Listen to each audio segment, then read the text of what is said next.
పెన్షన్లు పంచడం అనేది రొటీన్గా జరిగేదే. కానీ ప్రతి నెల చంద్రబాబు నాయుడు గారు ఒక డ్రామా ప్లాన్ చేస్తాడు. సినిమా పక్కీలో డ్రామా ప్లాన్ చేస్తాడు.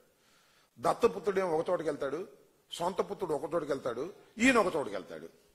ఆ క్రమంలోనే పార్వతీపురం జిల్లా భామిని స్కూల్కి వెళ్ళారు.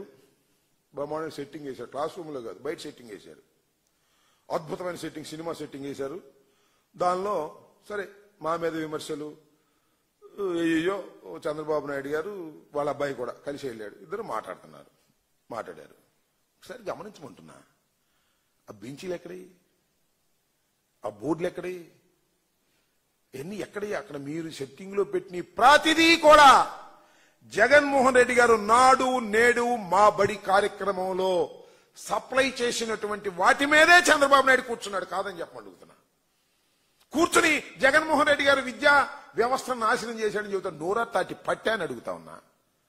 మీ చంద్రబాబు నాయుడు గారు ముఖ్యమంత్రి అయిన తర్వాత, నీ కుమారుడికి విద్యాశాఖ ఇచ్చిన తర్వాత ఒక్క స్కూల్ అయినా బాగు చేసావా చెప్పు? కాకపోతే ఒక్క స్కూలు బాగు చేశావా?